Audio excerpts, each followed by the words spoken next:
Welcome back, casters here for an interview with the man, the myth, the legend, Raheen from Zeus Gaming. Going to be bringing him in and talking to him a little bit about this series and seeing how he's feeling after taking his first dub in a Tier 1 tournament. Raheen, how are you feeling, man? I'm feeling pretty good with that victory. It felt nice getting some revenge against Supernova because we did lose to them Of in course. the last league, the last Tier 2 tournament. And I felt like even though we lost, like it was our game to lose. It wasn't theirs to win. Like we had all the tools, we had everything set up first, but we just ran it down. So props to them to winning the game, but it feels nice taking a quick 2-0 and then moving on with our day. Yeah, for Yeah. sure. I have no doubt. I did want to ask you though, and just to like slow down for a moment and just feel how you're feeling about this entirety of the Proving Ground circuit. I mean, it's been a rough and tumble ride. It's been back-to-back tournaments for 6 weeks now. What is the mentality for you right now going into these tier ones, renewing some more of that energy? For the most part, if like it's really hard to set up scrims because just how everything's set up like back to back to back, and on top of that, Mm-hmm. I have school. I'm a second year, and I'm pretty sure all of us go to school. So, and also I work a job, so it's a lot harder like getting scrims, etc. Compared to like maybe last year where it's like 2 3 days you play, but it's not like all back to back, so you can set scrim sets and practice.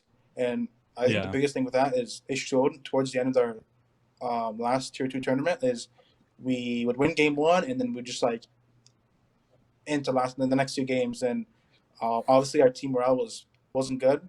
And after our SM game, or even after our wild card series, like it should have been a quick 2-0, but we did not play well at all. So Mm-hmm. like we sat down, or not really sat down, but like we stayed in call and we just like said what we think our issues are, and then going into tier 1 tournament like today, our scrim result has been going pretty well. I think we've been playing really well.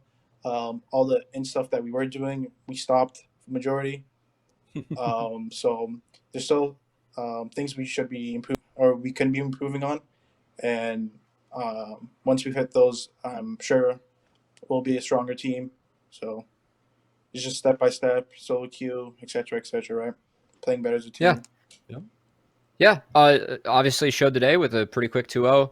I was talking with Darkwings before the match, actually, and he said that the one big thing that you guys really wanted to switch up compared to your last time going up against Supernova was the draft. And something that really stuck out to us was the fact that you guys were playing really heavy for the early game with champions like Lee Sin and even Akali coming back into the mid lane as well. Is that something that we can expect more from you as a team, or is that just kind of something special you cooked up for Supernova? Um, to be honest, we haven't been practicing recent at all in scrims. It's been that, like Nice. we've been practicing a couple things into like what we think is really good in like certain matchups, etc. And for the majority, everything's been working. And today, right before like the game started, we talked about draft, and we're like, okay, like Supernova has historically always first picked their jungler, so I said that we can just take another power pick and then jungle, and then we can just take AD on 3. And RBM wanted to play Lee Sin to Hecarim, and this team, Supernova specifically, also likes blinding Shen for some reason on blue side, which is, I think, Yeah. really bad if the enemy top laner can play stuff that abuses it. And Alorm is really good at abusing Shen players, or Shen blinded specifically. And we've played against uh, better teams that also blind Shen, and it's been working pretty well. Not saying that Supernova is like a bad team, but obviously Yeah. there's teams that are better than them, and us included. So we ended up picking Lee Sin, and our jungler said, "Okay, I'm trying to play to like kill this guy in the blue," because we knew he started outside with the obvious clear that their bot lane leashed. So Yeah. we just played for jungle. Bottom was fine, and they in game one they showed like they kept attacking top lane, and Alarm did a really good job at soaking all that pressure and dying only once. And then we took one good fight bot lane where their bottom was like overextended, and we just took a fight, and the game was pretty much over after that because top Yeah. was winning, bot was scaling, and then mid was scaling as well. So the game was pretty easy after that. That's it's definitely interesting to see how kind of this early series has gone down, especially with some of these picks that came through. I got to give a little shout out to Alorum with the Swain there, but going up next, I mean, just tomorrow, you guys got to fight up against CLG Academy. Has there been any thoughts about that? I mean, obviously you had to focus on this game. It's one series at a time, all that kind of stuff. But in the back of your mind, has there been any prep for you guys with that? For the most part, not specifically towards CLG. I see them as like any other team, right? I like it. And we haven't scrimmed many academy teams. I think we scrimmed our first one yesterday, and the game's went pretty well. For the most part, I learned a decent amount of like bottom matchups and etc. And I'm looking forward to versing CLG. I think on the other side of the bracket, there's gonna be Norg probably that we faced in the semis, and we still consider them a sister team. So we'll see what happens for sure. I kind of want my revenge against them again. We are 1-1 in our series, and I think our team, if we fix up a couple things, we're definitely, I think, like a really strong team that can take games off of like even Norg and etc. But first thing first, get past Hey. 2 CLG and then continue improving our game, and then maybe we'll even win this league or something. You know, we'll see. Hey, That's- I like it. That's I ideal. love it. That's the goal. That is ideal. That would is be the ideal, goal. yes.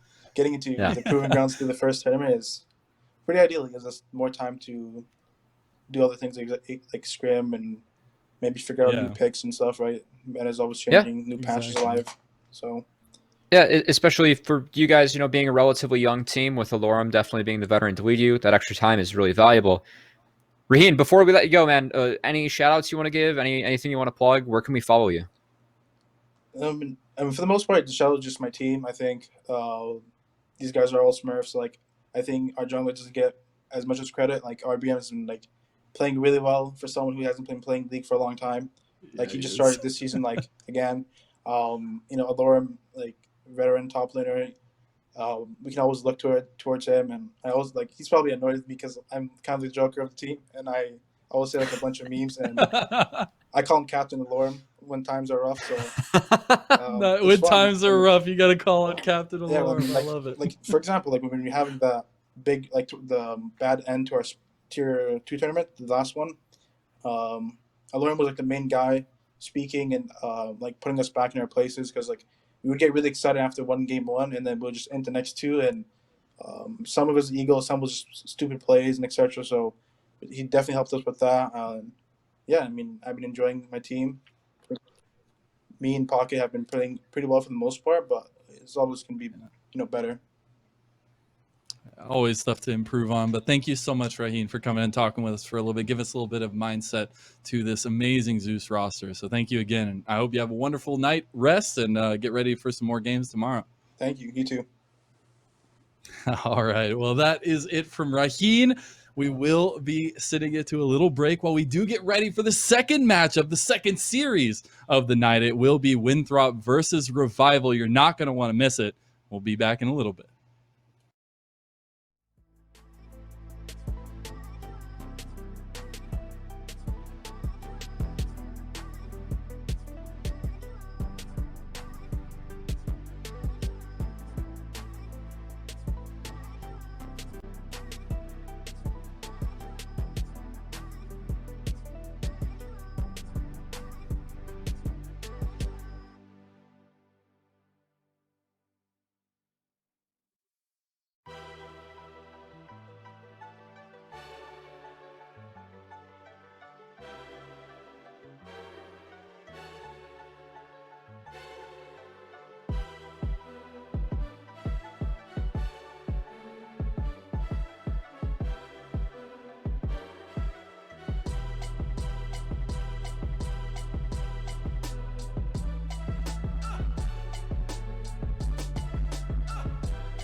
Told you we wouldn't be gone for long. Welcome back, ladies and gentlemen. We're getting ready for our second set of the day between Winthrop University and Revival. And we didn't get a chance to say goodbye to our former guest analyst, Mike Young, but we had a great time, and you will actually be able to see him again once we have our matchup on the 24th this Wednesday during the first set. So if any Mike Young fans tuned in, make sure you tune in again at that specific time. But we are bringing on another friend of ours who will be sharing the desk with us for this set in Kelsey Moser. First of all, welcome to the desk, Kelsey, as this Winthrop University versus Revival set is going to be really coming down to the mid-jungle 2v2 between Doxa Frost Force, respectively, against Cyber and Sudsy.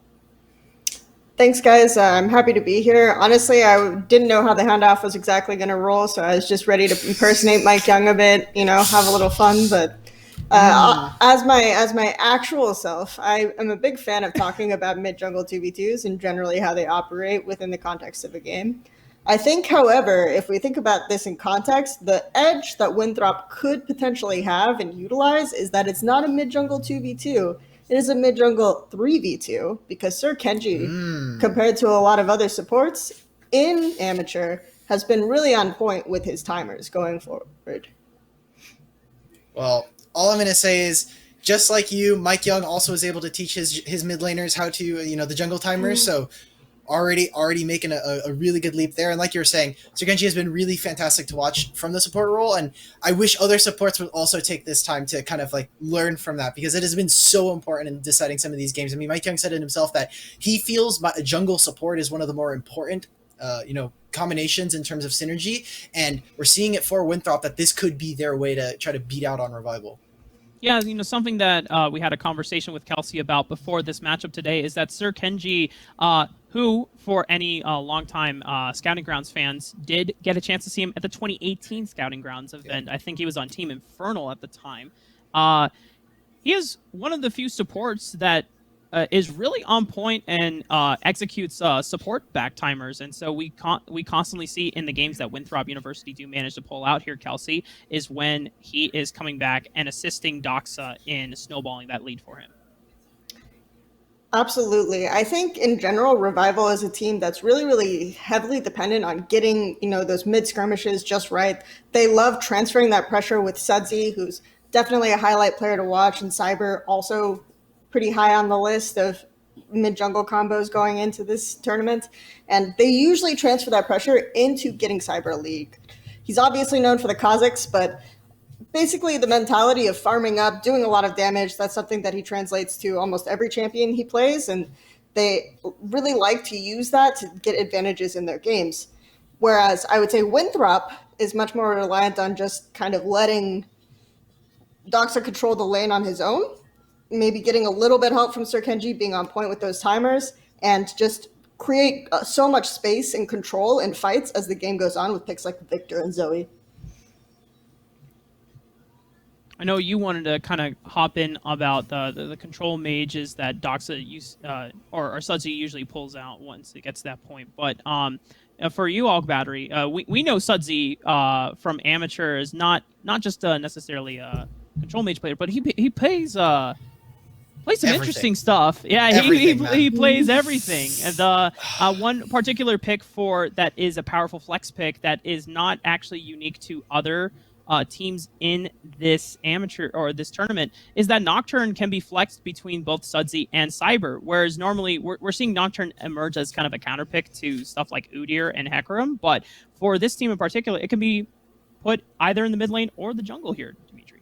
Yeah, and Kelsey, she was talking about it before that really the best thing for the side of Revival is that they like to play these 2v2s with melee champions. Specifically, Sudsy has a huge champion pool, but a ton of it is melee champions. You think of Echo, there's a Yone in there as well. There's a bunch of Yasuo stuff, like Nocturne, like you were saying. It's all melee, and you're playing around that with your jungler and going around making sure that you're trying to fight and try to just stat stick a lot of people with just how strong your melee champion is, especially someone like Echo. We've seen him team fight excellently with that for the side of Revival. And I look at this, and I'm a little bit scared for Winthrop because Doxa has been playing control mages, and if we see those counter picks, which Revival love to use, it's gonna be very difficult for them to get off the ground if their mid laner is not able to control the game and is shut down from an early point.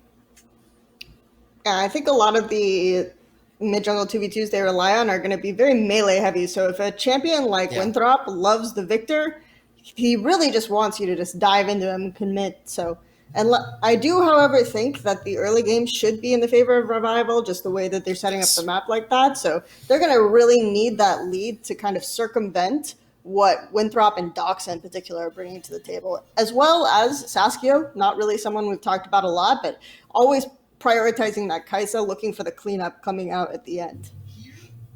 And this is an interesting conversation when we do talk about the bottom lane, because we've already mentioned that Kenji is someone that is very precise with support back timers, but uses that mainly to snowball Doxa. Whereas when we look at Plux, Plux is someone that has come a long way in his own evolution and his journey as a player.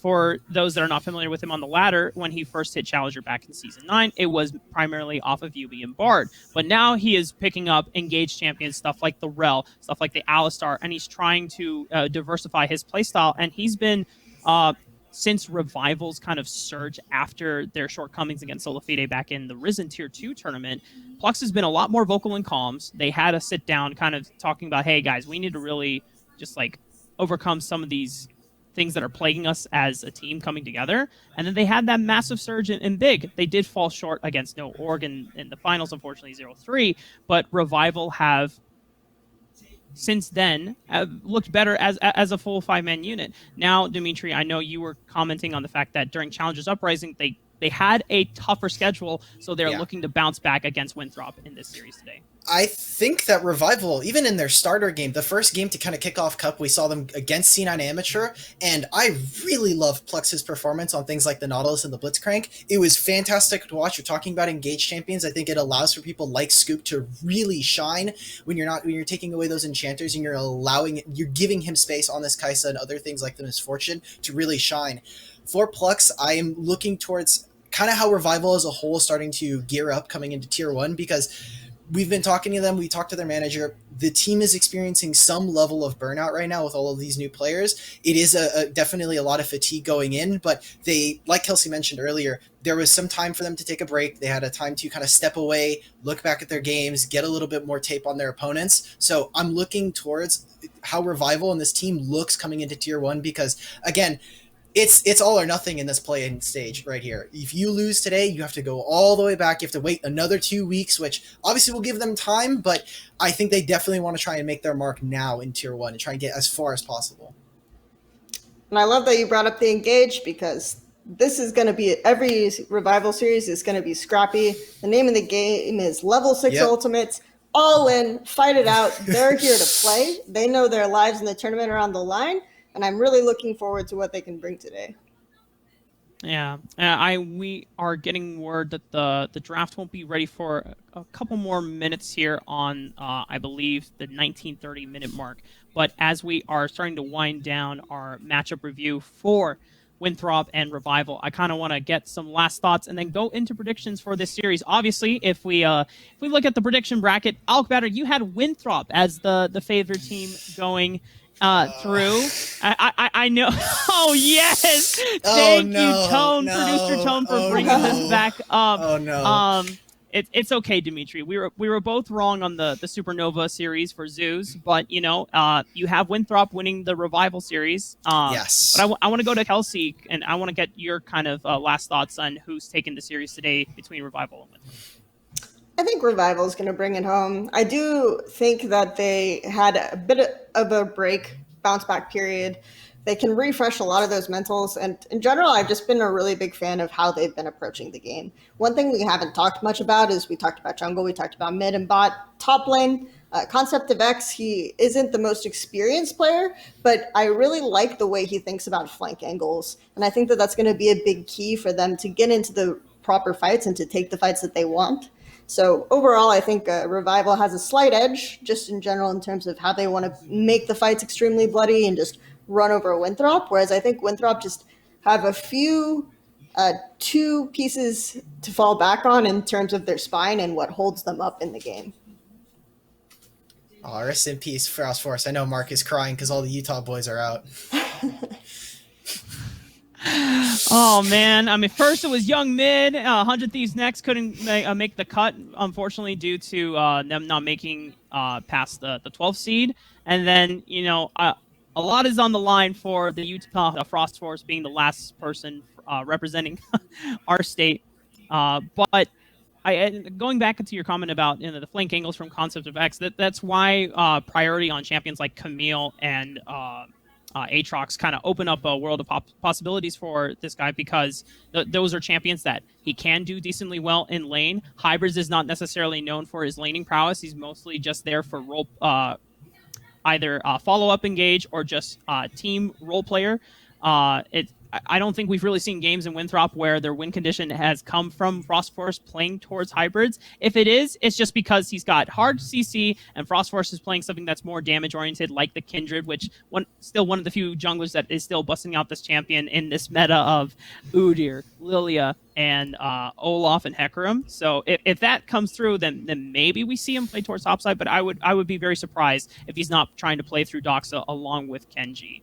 But as we are winding down the clock here, I think we are just about ready to send it to our casters and Desrux and Joshi to take us away for game 1 of Winthrop and Revival.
Hello, and thank you for joining us here on the casting desk. My name, Eric Desirux Beltran, followed by my TLOTP. It is Joshua Joshi Howard. And Joshi, hope you're having a fantastic day.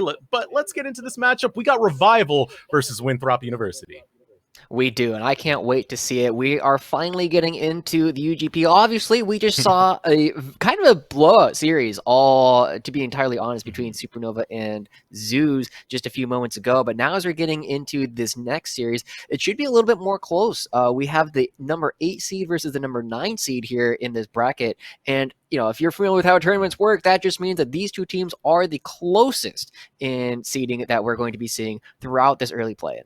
And it's sure to be an interesting matchup because with this whole UGP, we have multiple tournaments that are being played in. It's been talked about it time and time again, Risen, Big League Cup. Each one of these teams have standings in there. And when it comes down to just those standings, you do have to have a little bit of favoritism towards Revival and some of the performances they've been able to bring up. But to say the least, it has been a little bit inconsistent.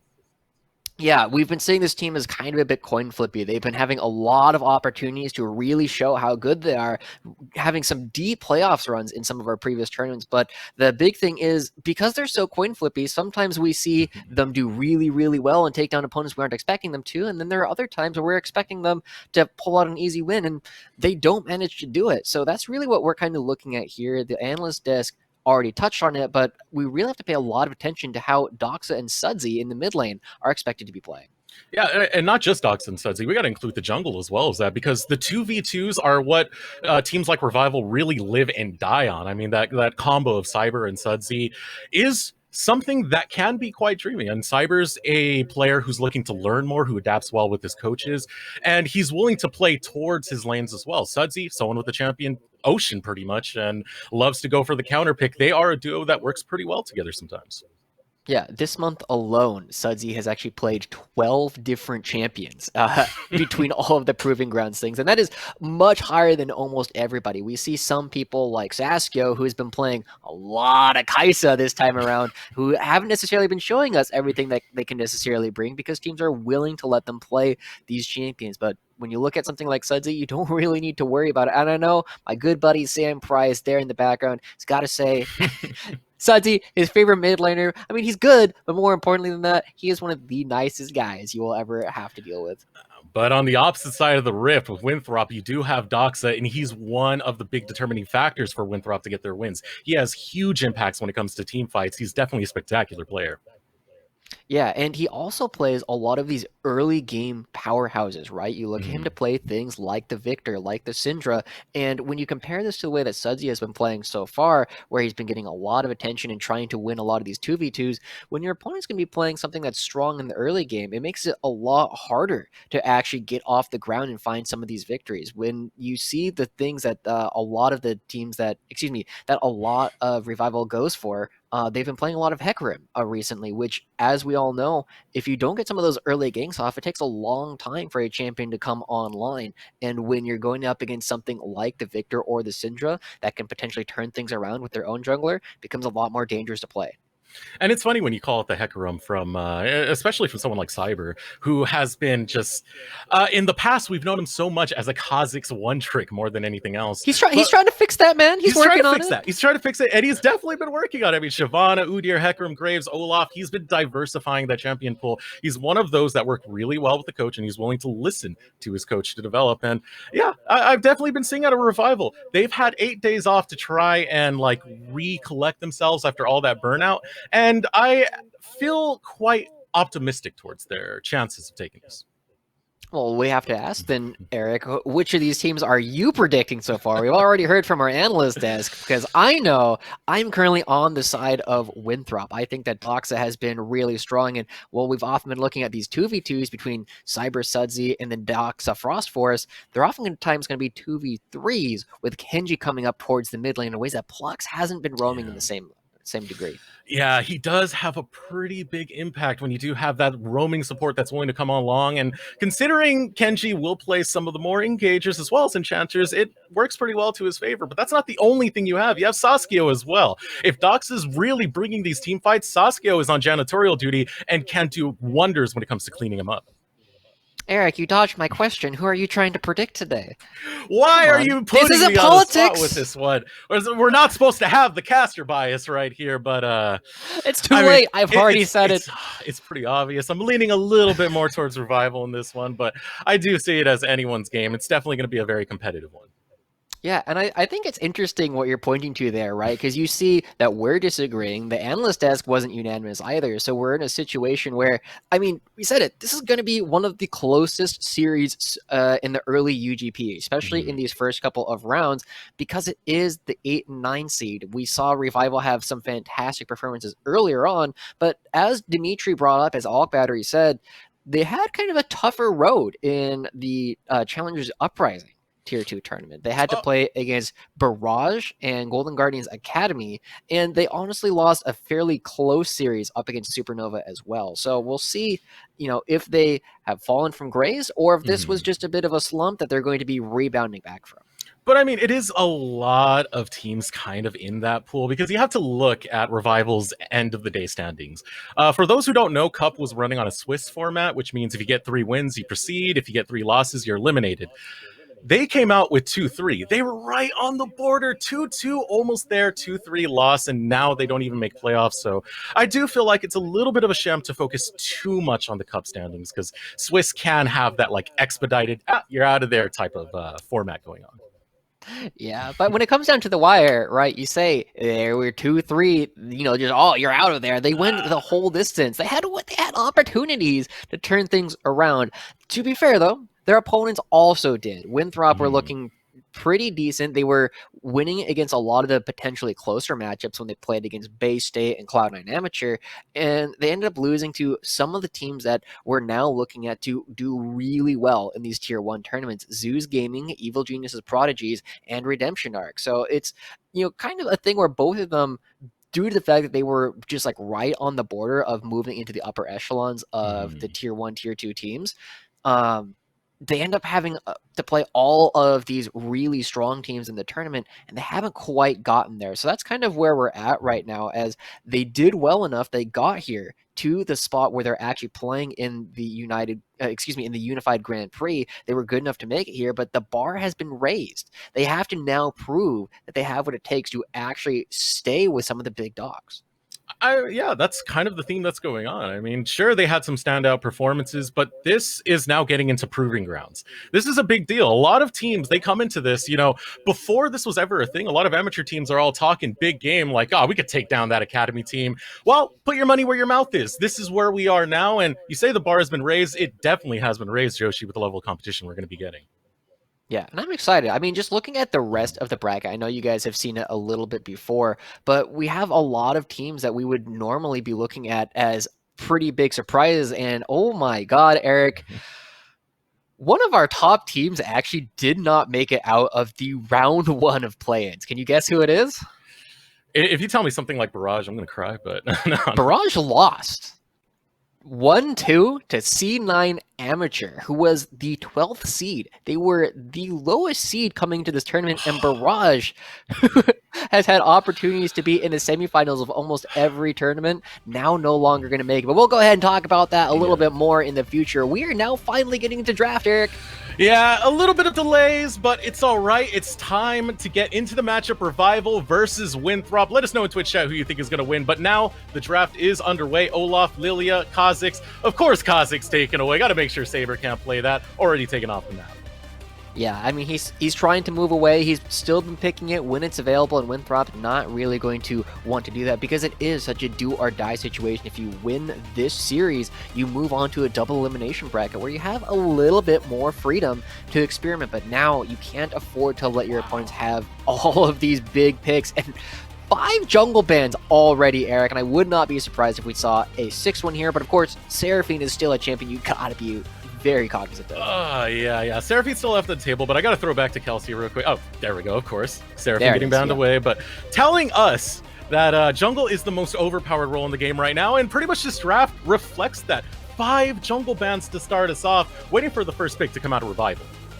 Yeah, there's not that much that is necessarily left in terms of the jungle. I feel like Talia and Nidalee are the big 2 that I would be looking at from this position, but with the freedom to pick almost anything they want, we're seeing the Senna coming out as the first pick for the side of Revival, and I have to imagine that we're going to see this mashed by Saskio's Kaisa, which he's played almost every game he has had an opportunity to do so. Okay, let's see if it actually happens. I don't want to talk too quickly. I mean, Kaisa can be a pretty good red side pick. Just waiting for that lock-in to go through. Well, what can you expect? There's not really much you can see Sasuke playing outside of that. He has had some one-offs with MF, Senna's off the table, but Jinx is another champion that's been becoming more and more prominent in the marksman role. We kind of let that slide by, but it gets locked in by Winthrop. Yeah, with the increased range it has on the rockets recently, as well as some of the major diving tools being a little bit weaker. I mean, it's important to not overstate how important these jungle changes are, because they aren't that large, but even just that little bit of extra gold, that little bit of experience, meaning you're not going to have the same kind of backline threat against Jinx later on in the game, means that they are going to be a little bit limited. And I'll be honest, Eric, Jarvan...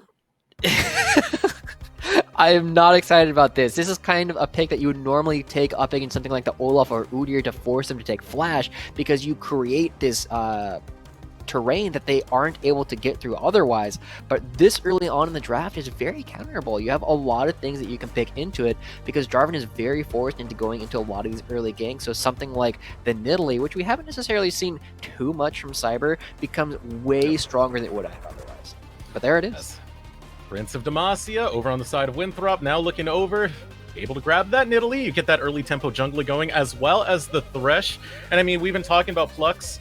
We've been talking about what it takes on the side of Revival to get wins, and a lot of times it's about that rotation. It's about the support roaming on out and affecting the map, and that's what you should see out of Revival, and that's why the Thresh gets locked in. But the response is going to be hook for hook. Over on side of Winthrop, they take the Blitzcrank. Yeah, so this is really interesting. Remember, we've been talking a lot about the 2v2 coming out from Cyber and Sudsy. They've been looking for a lot of opportunities to fight early on in the game, but with a Jarvan who you know is going to be ganking a lot, and a Blitzcrank who can roam up and participate in a lot of these 2v2s, it's going to be really good for Winthrop as long as they can find themselves some good matchups in the mid lane. So, Phase 1 is done. Now getting into Phase 2 of this draft. Wukong getting banned away. Very much targeted towards that top lane in Concept of X. He's been playing the Wukong quite a bit, kind of leaning back on it nowadays, but it's something he's been trying to push more and more into competitive. Yeah, he also has a very large champion pool, so I'm excited to kind of see what it is that he's been looking to bring out. I know recently against Boise State, he played some Garen and some Singe, some things that we haven't been seeing quite as much, but mostly he's been playing a lot of tanks, and he's one of the few people who have actually been playing a lot of Volibear on the recent patch as well. So I wouldn't be surprised if we end up seeing that coming out today. Can we talk about that for a second, Joshi? Because Yeah. like Concept of X's champion pool is one of the most Season 1 things I've seen in a long time. He's pulled out the Garen in his last game, but before that, Singe, Cho'Gath, Maokai.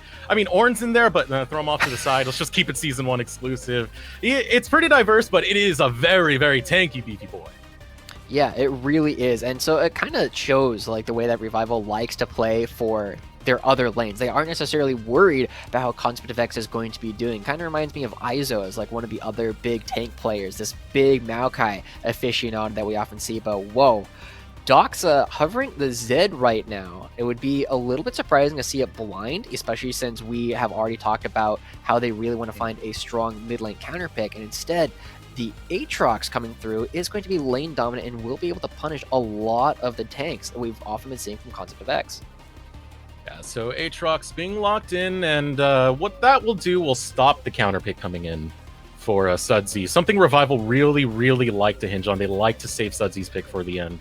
So, one more pick to come through, two more picks to come through out of Revival, and just waiting for that phase to round out before we see the final counter pick coming out of Winthrop. Yeah, the cat not coming through. Sorry, folks. There it is. It is going to, in fact, be the Malphite, which is pretty darn good. Are you saying you don't like a Yuumi Thresh lane, Joshi? Is that what you're telling me? Where are you throwing the Senna then? Is it suddenly Senna jungle? We're throwing Nidalee top 2? I feel like that. Why You not? know, you can do it. That'll be looking something like one of my solo queue games. But these guys are a bit higher level than that, I would like to imagine. So with the Malphite coming through, it does decently well into the Aatrox, and if you give it the Orianna ball, they last minute switch. They have the Azir. It's a little bit surprising to see this coming through, because suddenly Revival don't really have a whole lot of early priority to play with. They don't have a whole lot of early strength, and Yeah. I'm a little bit worried that they might end up getting run over by the incredible aggression brought out by things like the Jarvan and the Blitzcrank. Well, you can see some, I guess, promise there from like an R-dependent composition in a team fight, but it's very little, and a team fight's not the only thing. You're not going to go for a 5v5 25 minutes in to get your first kill. This composition does feel a little bit weak on the laning side. You go look at the end draft for Winthrop all meanwhile, and you do have a lot of mid-game contingencies. I mean, Aatrox, J4, even though we were kind of skittish on the J4 does really work well for the early to mid game, so there's a lot of tools to get the early momentum going for Winthrop. Yeah, I agree. I'm kind of worried that Revival has picked too much late game in their draft so far. And, Senna obviously does very well as the game goes on. Azir, super, super strong. But the other big thing that would normally prop them up is Nidalee, which has a lot of powerful ganking opportunities, doesn't have the same kind of hard crowd control anywhere. The only place that you're really going to be seeing that is in the bottom lane. And that's not where Revival tends to be playing towards. They don't tend to be playing for Scooped and Kugiyama nearly as often. And I'm a little bit worried that Cyber's not going to have a whole lot of opportunity to go for these ganks and instead going to be forced into trying to power farm up against the Jarvan. Well, we did talk about that 2v2 matchup. I mean, Jarvan and what was the other mid laner? We kind of got it lost out here. LeBlanc. Jarvan LeBlanc. And one of the key things we were talking about is the feast or famine of that 2v2 and what it can provide for either of these teams. LeBlanc, Jarvan, I much rather have that to get the early game going than something like Azir and Nidalee. Like, even though Azir and Nidalee does like kind of lean towards the meta, it does have the scaling on its side for the Azir and it does have the early game for the Nidalee, it's not something that really synergizes as well for early aggression to stop from going to that famine state that we've seen Revival fall into. Yeah, I'm currently unconvinced by this draft coming from the Revival, but that doesn't mean that they can't do it. Again, to reiterate where we were before, both these teams need to prove that they belong here, that they deserve opportunities to play in Proving Grounds, and that means they have to take this down first. They got a lot more games that they're going to have to play after that if they want to do it. And I think both these teams, they have been, we've looked at some of these other teams as you must be at least this tall to enter. You must be at least as good for us to necessarily be looking at you to make it through to the last couple of tournaments, and both Revival and Winthrop have at least passed that bar. The question is, have they had a growth spurt in order to get towards the top 4? Yeah, I'm just saying, can I lean a little bit more towards Winthrop now? Because I am preferring their draft. I mean, like, even with the Jinx as well, we commended Sasuke for his ability to clean up a lot of these fights on janitorial duty, but Jinx can do that as well. Once you get excited and start getting the chain kills going, all it takes is Frost Forest or Doxa to enable the first excited proc, and the rest can just fall through really, really quickly. So Winthrop, they have a lot of synergies going on. They have a lot of conditions they can lean on to find the victory in this game. Yeah, and the other thing that I want to kind of highlight is the flexibility of the way that Winthrop wants to be playing. Obviously, we've touched on the fact that they can be very aggressive early, and win lane, win game is like Mike Young was saying, just win the game, just be good players. That is obviously always a win condition. Yeah, just be good. Yeah, just be good. Just win. But you can also split push your opponents, and Azir is going to be very much at risk to LeBlanc later on, and Malphite isn't really able to necessarily get a lot of push up against the Aatrox, who's able to build a lot of pressure in the side lanes just because he's going to be interacting with the minion waves a little bit better. He's not a mana champion. He can win a lot of these battles of attrition, provided that something like the Nidalee isn't coming down to upset the 1v1 balance of power. And that does make me focus a little bit more on the top side with what's going on, because we haven't been really looking at concept effects and hybrids and how they perform and what Cyber and Frost Force can do up there with the champions like the Nidalee as well as the J4. But finally, we're heading into the match now. Revival versus Winthrop, game number 1 of the Unified Grand Prix play-ins. All right, so as we see them coming across, something interesting immediately catches my eye, and Concept of X opting to go with the press the attack as the Malphite. Now you do, Kenji? He felt the breeze on his back, Joshi, so close to getting that hook. Yeah, felt the clapping as they were moving along, but we do in fact. We'll get back to that a little bit later, because nothing ends up happening there. But the big thing that we are noticing is a decent amount of vision getting put down into the side of Revival's jungle. So it will give them a little bit more pressure in terms of how Frost Force is going to be able to path. He's going to be a little bit freer to choose where he wants to gank because he knows exactly where Cyber is right now. And Frost Forest opting into something Jarvans often do, going from the red buff to the blue buff, clear maybe one more camp after that, and then he'll be able to look for some of these ganks. But instead, walking to the river is going to get spotted out by a ward and is going to counter clear. So going to be stifled a little bit, ends up wasting a little bit of time in his early path. Even though it is time wasted, the good thing about taking J4, even though he's not the most optimized champ to take in the current meta, he's still someone that's very, very diverse in the way his kit can work. I mean, we've seen people go for the more aggressive builds, specifically more with last season in the Warrior enchantment. And we've seen where the fall-off comes in and they prefer to go for something a little bit more defensive. He can fit either playstyle quite well. So it'll be interesting to see how Frost Force really starts to itemize his J4 to make his impact on the map as... just taking a good look at that ult code.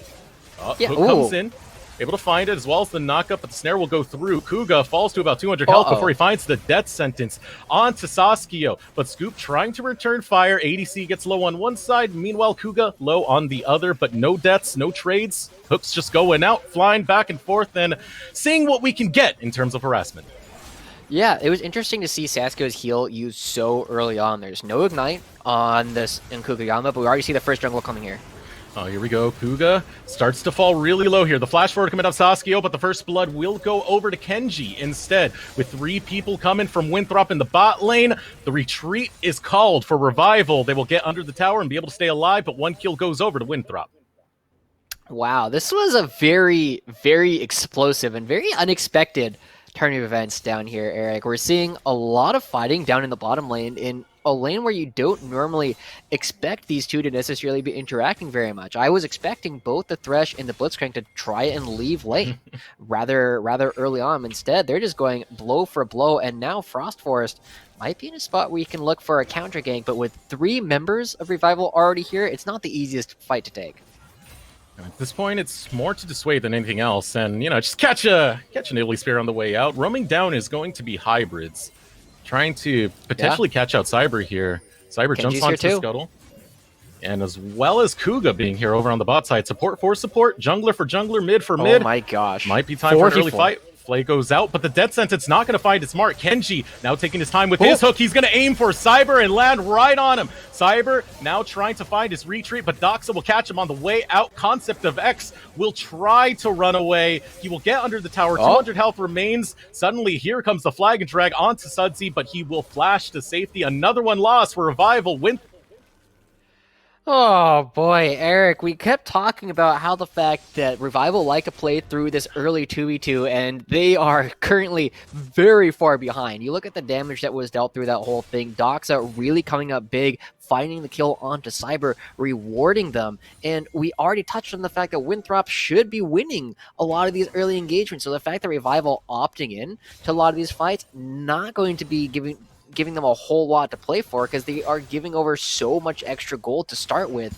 And I don't expect it's going to get a whole lot easier anytime soon. Now the teleport back to the mid lane for Doxa. A lot of vision established over on that top side jungle. Potentially setting up for Herald a little bit early. First strike of the game is going to be Infernal, so a lot of contestable neutral objectives on the map available. And you still have to favor Winthrop for taking those early ones as well, given their composition. Yeah, and you're seeing that they know that they are going to be super strong early on in this game. You see 2 Coles already coming out from the side of Winthrop, both Hybrids and Saskio looking to grab it for themselves. Saskio looking to scale a little bit faster, right? He's just trying to get that extra bit of gold, so he has an opportunity to be relevant and get to his major item spikes that much faster, that much more consistently in the mid game. Whereas Hybrids, he just got that assist. He sees the fact he's got a massive CS and experience advantage up in the top lane, and Concept of X going to really be struggling to try and contest him for any of this CS, so he'll be able to stack that relatively freely and come into the mid game as a monster. You see right here, Hybrids starting to rotate down. I was wondering if he was going to take his recall off of that crash, but instead going to rotate down because the call has been made for Infernal, so he wants to be a little bit closer in the area, get some cheeky vision if he can in case any rotations are needed. And, of course, the value of being able to find Cyber in his own jungle is great. Spotting out where he is means this Infernal is going to be completely safe for Winthrop to take as they continue finding advantages in the early game. Yeah. I mean, we saw the teleport discrepancy, right? Concept of X had his, Hybrids did not, but Concept of X just now hitting level 6, never going to be particularly useful on the opposite side of the map in order to contest this dragon. We're going to get a replay coming up in just a moment of... Oh! No! That was not the replay I was expecting! Why? We're trying to highlight these players. Scouts are watching. It's all right. Hybrids, we're gonna pretend that didn't happen. Man, that's brutal. Tone, why you gotta do him like that? You hate to see it. Teleport advantage lost. In one simple move, the outplay Concept of X now has his TP advantage, but is it really going to have much of an effect here on this early game, Joshi? Because, I mean, it's still a Malphite. You do have the team fight ability if they're able to get that teleport and get there ahead of time, but it's still a momentum game for Winthrop. It is, true. Winthrop still ahead across the board, right? Every single position is doing pretty good in CS, except for the fact that Saskio a little bit further behind. But part of this comes from the fact that Kenji has been first to roam. Saskio and Kenji not necessarily playing together quite as much as the Flash. Force come out, they're back over the wall. Hook over the wall, Kenji finds it, but here come 3 more members of Winthrop. Teleport is going to be used. The Flay back in. Kenji getting a little bit too low here. A Scooped is going to continue the hunt, continue the chase. There is no teleport for Kenji, so he is not long for this world and will fall. Saskio looks like he's going to follow his support as he tries to flash away. Out comes the ultimate from Scoop, and there is the flash death sentence, but it will not sentence Saskio to death as he gets underneath the tower. Only 1 loss for Winthrop. Revival able to find a win in the bot lane. Both these teams going for kind of wild plays, right? Kenji getting the hook onto Kugeyama to bring them both back over the wall, denied them the opportunity to use the lantern, but I'm not convinced this is that big of a win for Revival at this point. Look at the objectives that they're giving up. They're giving up both the Rift Herald and a ton of plays in the top lane, and they are going to be getting a little bit of gold down onto Scooped, but they are still looking at a pretty sizable deficit across the map. And now we might be seeing another fight over this blue buff. And trying to set up on this blue buff, Cyber will be able to take it away. Kenji does not look for the hook, so no fight to be had. That being said, though, you got to take a look at some of the gold here over in the bot lane. I mean, it's about 500 gold separating the ADCs, Saskio and Scoop. Scoop having that advantage, and, you know, it is going to work well for Scoop. He does want to scale more for that, but do got a replay coming up of that last little skirmish over at the blue buff. Oh, that guy just died. Well, I know it's LeBlanc. I know it's LeBlanc that's doing like all this damage, but like I was shocked at how quickly that guy ended up blowing up. And now with 2 kills in Dox's possession, he's got a lot more gold than Sudsy. And you know, we talked about how they were feast or famine looking for these 2v2s. They're not going to be able to do a whole lot up against a 2-0 LeBlanc for very much longer. And now that LeBlanc is past level 6, they can start looking for roams and dive opportunities because Sudsy won't be able to contest the wave. Joshi, I've been playing this game for far too long. I've been since Season 1. It was the Yorick patch I started playing. LeBlanc has never changed, man. I remember Season 1, there was this old YouTube video of a dude walking in the jungle and saying, hey, look, it's LeBlanc, and then instantly dies. This is still LeBlanc 10 years later, and it's still fun to watch. I got to admit, 2-0 early for Doxa, that high impact player for Winthrop. It's already looking good. Do you remember when LeBlanc had a silence? Yeah, Sigil silence. He used to pop his Sigil and it would silence right after. Yeah, nah, could you imagine if he had that in this game too, and suddenly like players like Scooped and Sudsy just like actually have 0 recourse when LeBlanc jumps on them? At least now they can try and run away or try and turn back, but man, it's looking brutal. Hybrids, I'm actually curious how much of an effect this press the attack for Concept of X has actually been, because you see he's down 40 CS at 11 minutes. He has not been able to contest this lane, and I don't want to say it's because of his rune choice, but I don't think it's doing him any favors. Normally you tend to see Arcane Comet taken in this matchup just to give you a little bit more of this early laning power, and you see 158 damage. That's like maybe 2 procs this entire game so far. Yeah, and on top of that as well, Concept of X. That being said, he still is itemizing armor, so he still is to get the better of the trades. The thing is, Hybrids doesn't really care about the trades, and Concept of X cares about the full engage right now. As the spear goes out, it will not land. Hybrids finding underneath the tower with the World Ender, gets some damage back onto Cyber, who falls low. Will have to use the heal. It barely keeps them alive, but they're able to dissuade Winthrop from defending this tower. They will not get the kill, though. Watching out for the Super Mega Death Rocket. It has not been used. Instead, Revival just getting priority over on this top side. Yeah, I'm a little bit surprised to see this play coming out once again, right? Revival feel like they need to start making plays on okay. All right, great heal coming out from Cyber to keep himself alive there at the very end, but I was expecting that to come out quite a bit earlier. But you see that the plays from Revival aren't actually netting them that much. They get a couple of plates in the top lane, but they trade it for the bottom lane and half of the second tier turret, as well as another dragon that just got picked up for Winthrop. So you're seeing these advantages from Winthrop. They're just like super happy to take all these trades. Ooh, speaking of trades, in the mid lane, Sudsy versus Doxa, the lane we've been keeping a very, very close eye on, starting to get more and more volatile, but that's the nature of LeBlanc right there. Once she starts to get her itemization in, get her about 2 items, and she can start wailing away. She becomes that very dangerous assassin that has so much safety and that distortion, that extra range. And it's starting to be a menace for Sudsy. Yeah. Normally, Eric, I think about this time we would be expecting the game to slow down a little bit, right? There's no dragon on the map, there's no Rift Herald on the map, but oh, Kenji. He's a fast boy. He's got that W he can put on a good run. As still 3 members up here just trying to contest the push that's going on from Winthrop. Yeah, but I was saying, like, normally you'd expect this to be a little bit quieter, right? Because there's not as much for them to necessarily do. Winthrop are ahead, but it's unclear that they are far enough ahead to start diving a lot of these turrets. But I feel like that's what they're going to be starting to try to do, right? You have the Jarvan, you have the LeBlanc, who can be very aggressive. They have a lot of aggressive mobility when they start looking at all of this. And if you look at how far ahead Hybrids is, once again, they will have a lot of opportunity to be aggressive throughout this entire laning phase. You can take a look at that gold graph at the bottom of your screen. Winthrop have been slowly pushing it more and more and conceding very little, other than just a kill that happened very early on that caused that dip of gold. But ever since then, it's just been a lot of forward momentum coming from them, and they're looking to continue pushing it over on this top side. As they start up the siege, this tower not long for this world, and that's going to be outer tower number 2 taken. Winthrop, no response to come out of Revival yet. They're looking to see if they can find Hybrids, right? Hybrids is the play. He's the one who is currently without friends on the map, but he's moving over towards Doxa, so he's a little bit safer. And I think now, with all these turrets down and no Rift Herald for them to necessarily pick up this mid lane turret, there's a couple ways that Winthrop might look to play this. They can continue to just lane and say, hey, we're happy to, take a fight in a couple of minutes when the Cloud Dragon spawns or when the Baron spawns in about 5 minutes.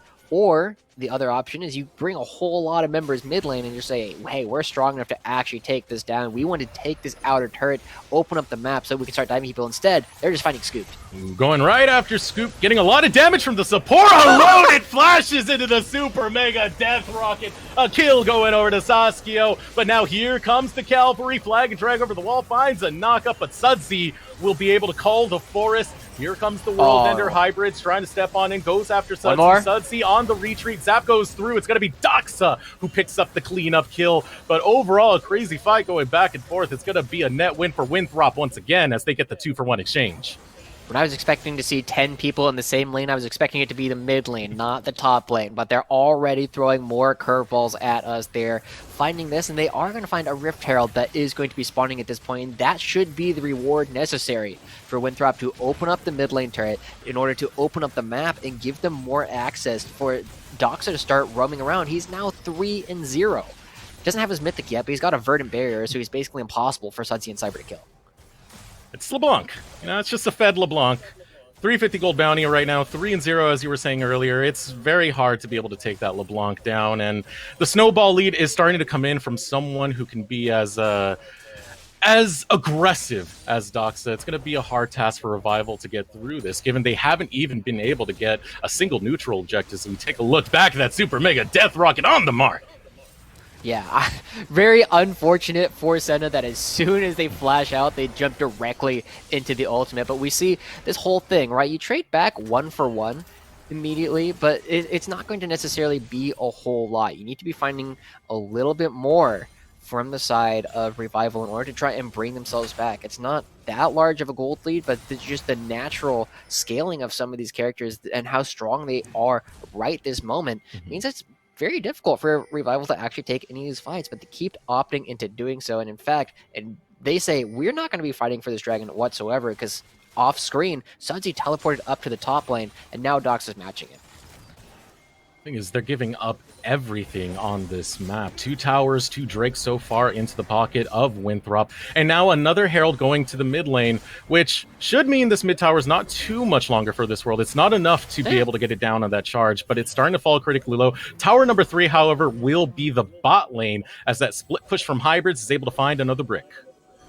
Yeah, I'm starting to worry for how Revival are going to actually play this game out, right? We still are looking at some of the same members that we've always been talking about. Cyber, Sudsy, Scoop, the triple S coming out from the side of Revival. They will still scale well. They will still be relevant later on in the game if they get there. But they are, at this point, so far behind that it's going to be very difficult for them to do any of that. And now, Saskio, who was normally this big Kaisa player, not necessarily going to be any slouch on his own either, right? He's got so many other threats. You know, it's kind of like one of the things when you play characters like Pyke or Katarina or Viego these days that are going to be looking for these resets.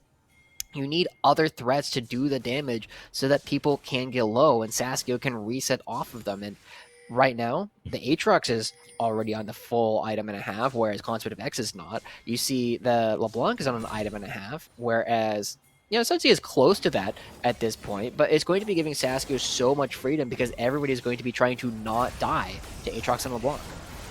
The hook goes out before Kenshi can throw his own, but it will be returned.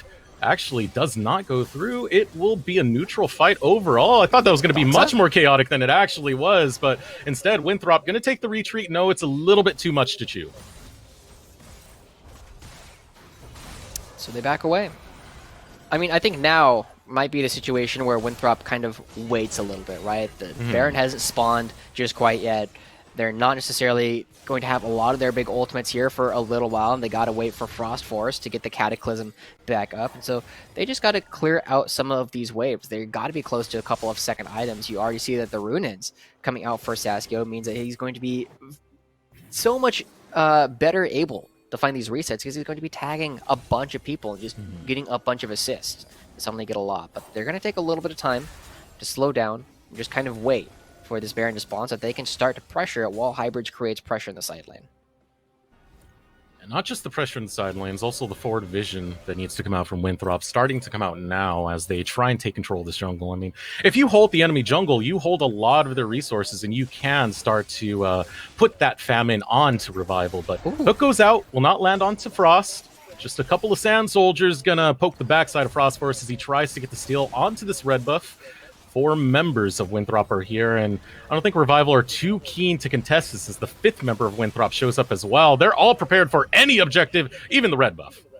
Yeah, something we hadn't really talked about just quite yet, Eric, is the fact that this is LeBlanc and Blitzcrank that Winthrop have on their team. Trying to walk into your own jungle without vision is way scarier against this Winthrop lineup than you would normally be expecting it to be, right? You have to be very, very careful of every single place that you try to go. And as Winthrop starts to take more and more of the vision away from Revival, becomes better and better for them because Revival can't even think about going into their own jungle for the fear of having Winthrop members be there. It's constantly a fear as well. You were just saying, LeBlanc Blitzcrank. That is terrifying. That is a kidnapping waiting to happen. Aerial chains, all of that can really put a stop into momentum. And speaking of stops to momentum, Hybrid's able to jump over the wall, but Concept of X will follow with the unstoppable force. The focus, however, is scooped as Frost Force will be able to take him down. Now the Cataclysm onto Concept of X, keeping him locked in, rock stuck within a rock chamber, and Hybrids will be able to get the kill. Winthrop continue their momentum, 2 unanswered kills, and now looking for objectives.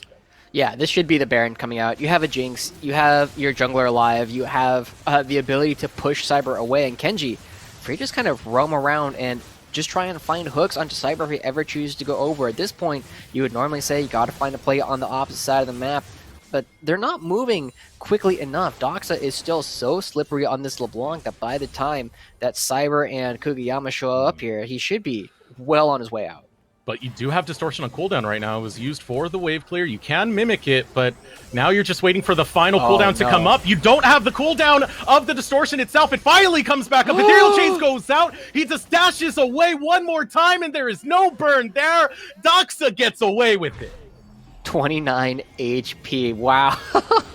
All right, good hook coming out from Kugiyama. Perhaps a bit of disrespect on the side of Doxa, not expecting that hook to land, but he's going to be just fine. He has an opportunity to heal, and he'll be right on target for this upcoming Dragons. We get another replay. I mean, the biggest thing here is that it is so hard. These guys just don't have the damage in order to try and take down Highbridge, and you see as soon as the hook lands, they're able to turn right around, and because you aren't able to leverage this year, because you don't have gold just quite yet, and all these champions are still on their power spikes, this was a fight that if you can't burst somebody out, you're never going to win. And they were simply not able to find a kill onto Hybrids.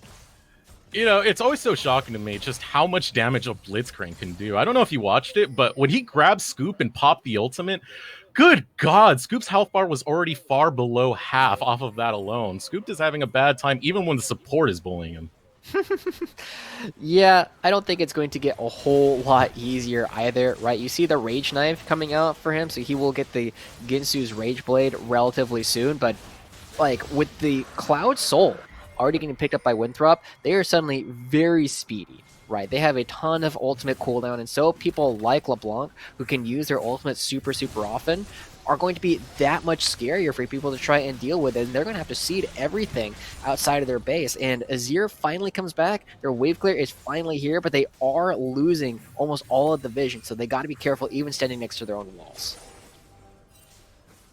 And now the siege coming up as we take a look at the gold graph. Going heavily in favor of Winthrop the deeper and deeper into this game we get. 8K separating these teams.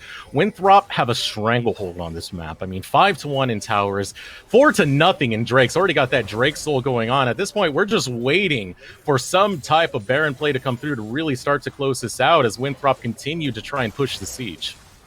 Yeah, I mean, they do have 2 waves of pressure that they're able to leverage at any given time, and Saskio going to be free farming in the mid lane, but they are on a little bit of a timer, right? They, even when they're this far ahead, we still refer to these guys as the beatdown. They're the ones who still need to make plays happen, because if they don't take these turrets, if they don't find these big advantages relatively soon, Winthrop are eventually going to get outscaled by Scoop and Sudji. So I wouldn't be against watching them dive, right? And I know that sounds weird coming from me. If you've been watching the discussions between Kelsey and I on the analyst desk over at Cup, I'm just like, nope, don't, just wait. You're going to be getting a better fight soon. But it's not true for Winthrop. They're not going to be getting a better fight 10 minutes from now. They should probably be looking to find these big fights sooner rather than later.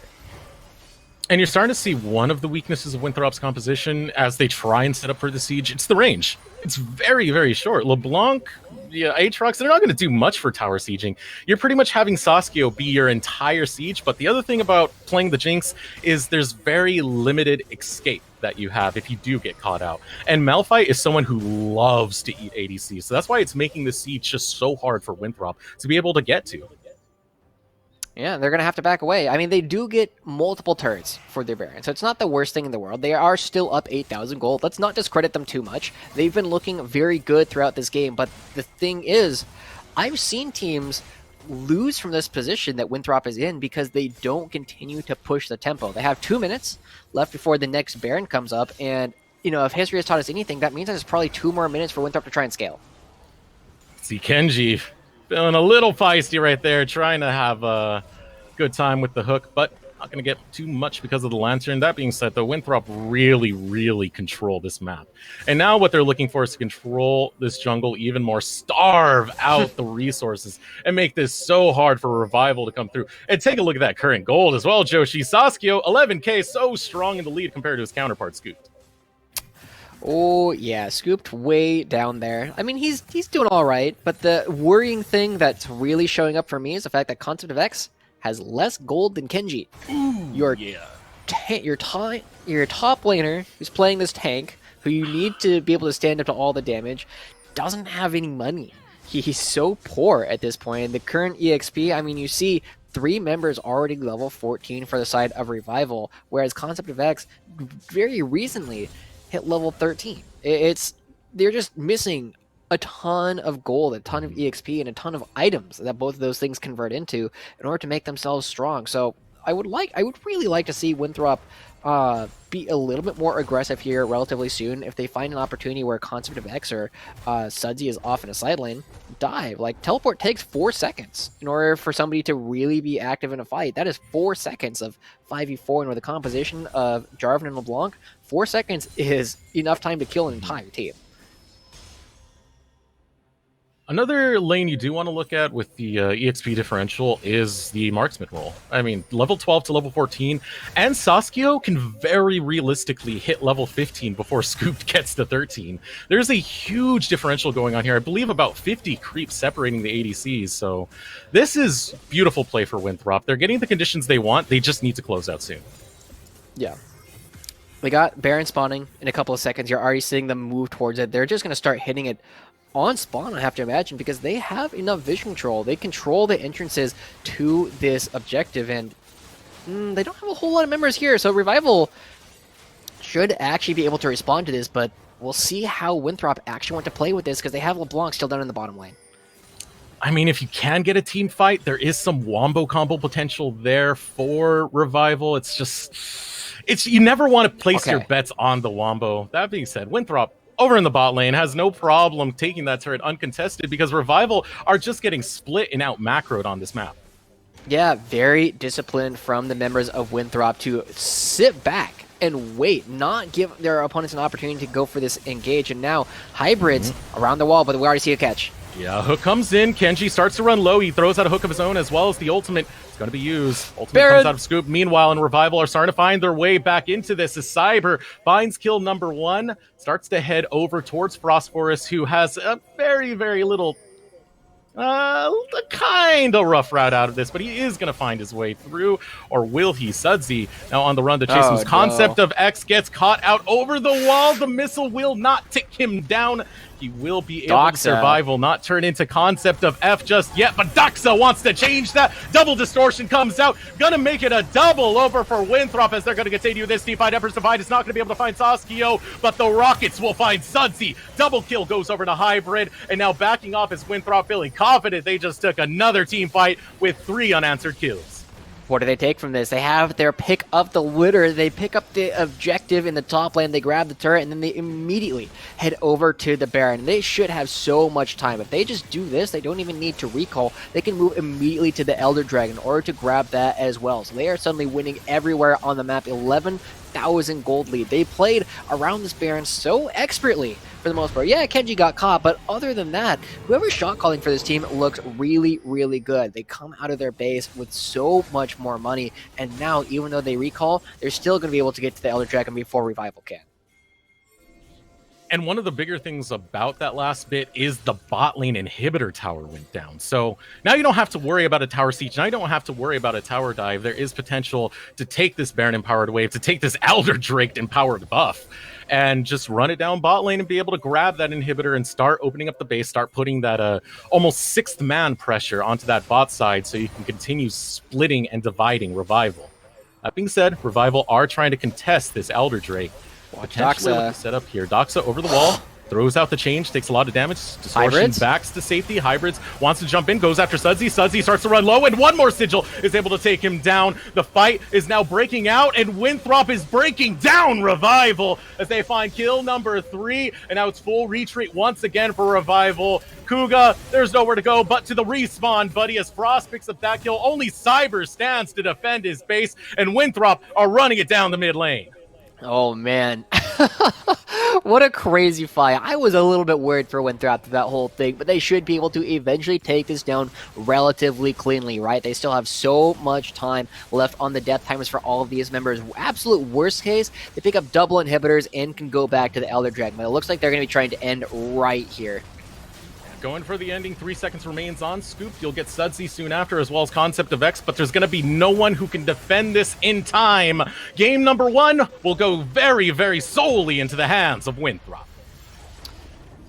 And I gotta say, I expected Winthrop to win this series, but I was not expecting them to win in this fashion. I was expecting it to be a little bit more brawly early on in a situation where teams could go back and forth, but we gotta say it again. Revival forgot to pick early game champions. They forgot that they needed to win some of these 2v2s, and every single time they had to interact with the enemy champions, it really went poorly for them. So I think it's a relatively easy fix. Just pick at least one winning lane. I mean, for And you're Winthrop, golden. say what you want about the J4. It's a flexible champion that can work at any state of the game, and LeBlanc, it paired well with it. They did great things, and they were able to affect the map with that 2v2 and get Revival into that famine, because as it was, Revival just couldn't find a foothold in the game. Feast or Famine at this point feels like an understatement for Revival, because that is the type of coin flippy play that we were hoping they kind of started to sway away from after their 8-day break. Yeah, it's something that I think that they can definitely fix relatively easily. We've already talked about the draft, but I also think it's not particularly difficult for them to find some of these wins if they actually focus on the way that they want to play. It felt like they were playing the way that Winthrop wanted to play rather consistently, and if they can shore that up, I think we still have a full series on our hands. All right, we are going to throw it over to short break. When we return, we'll have the analyst desk there for you to catch you up on that last game.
Well, welcome back, ladies and gentlemen. We just saw a Game 1 victory from Winthrop University over Revival, and so far, my prediction bracket is looking doomed so far, because I'm just getting everything wrong. And for those that are not tuning into the... Oh, no. Yes. No. Yes. I'm wrong so far on 2 of the matches already. Supernova lost to Zeus. Barrage lost to C9 Amateur. And so far, if Winthrop come in and clean up 2-0, I will also be wrong on the Revival Winthrop match as well. So this is this sucks. Do you want to tell Kelsey why you have? Do you want to try and explain to Kelsey why you have Maryville beating her boys, or do you want to save that for after the show? Hashtag live evil. That's all I got to say. All We'll right, see okay. how There you that go. matchup is playing. I'll For those that take want to tune into the Maryville University and EG Prodigies match, it is going live on twitch.tv/Upsurge Esports. But Kelsey, going over this matchup between Winthrop and Revival, Game 1, we have to look at a couple of the plays in the mid game that really sold it for Winthrop to take over. I think some of the most impactful moments were the 2 top lane TPs, and we don't necessarily want to shame hybrids too much there. It's just he threw a situation into the hands of Oh, Revival, Yes, unfortunately. yes. just by this play going off. And unfortunately, I feel like Revival just squandered the opportunity completely. Instead, what happens is they end up using their TP advantage when Hybrids stacks the wave very significantly into them to make a bot side play. I'm sure we'll get that clip in a moment. But in general, what happens there is that Malphite ends up not really having an impact in that fight or not getting anything out of it. And Aatrox just gets really ahead because he's basically able to say, I can use my TP in your face like this, and it doesn't even matter. You know, just a little bit of light flexing there. Yeah, you know, like I use a bad TP, and then obviously sitting on the opposite side, concept is like, hold my beer. Trust me. Let me show you a worse one real quick. They don't get anything. And talking about that Malphite's usefulness, basically the entire game was a kind of just watching Saskia. Did he have Gale Force? Does he get Flash? And every single time he has it for the fight. We'll see it here as they try to go onto this bot lane. I love how much Sirkenji had been playing this Blitzcrank. They did really well in the early laning phase to try and shut them Scoot and Kuga Flex down early. And this is the TP that Kelsey was talking about. You take a look at that top wave. I know we can't see it from the replay map right now, but it is huge. And from this, Aatrox gets 2 plates by himself. And this entire time, we're like, okay, Concept, you went onto Saskia. What did we get? We use every single ultimate in the book. And Jinx lives and walks away, throws up a couple of emotes, and right here you see it. Hybrids is massively ahead. And you can argue that maybe if Jinx had survived that without getting beaten to death by Malphite, maybe she could have used her ranged AoE Q and cleared the wave. But that wave was pretty big. I'm pretty sure she's getting denied it no matter what, especially since all of the members of Revival are still alive. But in general, like that's a situation where the Aatrox is ahead now, the Malphite is not doing so hot, and you really need, with the fact that you have a triple AP topside, which I'm sure the cast covered, you really need that Malphite to still be able to be effective and just get on top of the Jinx every time. Just not able to work out in those later fights. And Jinx became a huge monster, which is pretty much the next sequence that we're going to talk about. This was really so unfortunate. We were watching, and I just look at the minimap the entire time. What are they doing? Going top lane? We're gonna kill Aatrox for some reason, and he has ultimate available to him. Why are we going for this? Finally, the Malphite ult lands here, but the entire time during this, we have Dragon spawning in 15 seconds, and a Rift Ult that goes down bot lane. And the big problem for Revival that we ended up seeing in this game is they just completely ignored this Jinx and allowed her to get so much free gold into her pocket. It became a huge menace like Kelsey in the fights. We had just seen Jinx burn Flash in attempts to get away from Concept in the prior fight. The fact that Revival don't punish on that fact before she has completed Gale Force, you know, is a little questionable from Revival. And we know that a lot of the times that they have funneled resources into getting Cyber ahead, and so maybe the idea for them was to look for a quote-unquote easy pick onto Hybrids. But if he has Flash up and he has Ultimate, he shouldn't die in that instance, and you don't really have the easiest setup for Nidalee Spears at all during this game, which is something that, even though we weren't on the cast, we were kind of questioning in terms of the draft phase, because when you're looking at champions available like Renekton or Set, Malphite is not someone that walks up, point and clicks for the easy Nidalee Spear. Yeah, you can hit him with the Malphite ulti, but the timing was off, and so Cyber's Nidalee overall looked really underwhelming, because in a isolated vacuum 1v1, if you're able to get priority and set this Nidalee up for success, you should be running the floor on this Jarvan. But that never happened, and you know, one of the things that we didn't get a chance to show on the screen in terms of replay was that level 3 gank towards the bottom side of the map, where basically Cyber got very far behind, committing a lot of resources, burning Flash. And when Jarvan has the tempo lead on Nidalee, then it is pretty doomed in that matchup, because as Nidalee, you should be having a tempo lead, and if you don't, then the best thing you can do is just be a glorified heal bot. And we'd even, I don't want to get too caught up on like builds or optimal builds, but you know, you have a dedicated damage source in Azir. Moonstone Nidalee actually would have not been bad this game, just to provide a little bit of relief. But we are looking towards game 2 now, where I'm not sure who's going to be on which side of the game, but assuming if a side selection go over to Revival, and we actually get them blue side, I want to get some last thoughts, starting with you, Kelsey. You know, what types of champions should we see Revival prioritizing for the second game?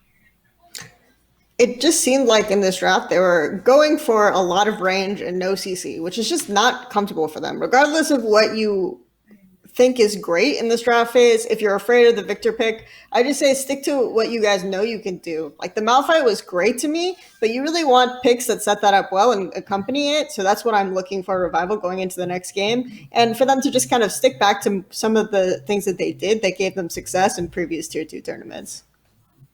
Kelsey said it best. Go back to what kind of brought you here. Get you back. Get back on the horse.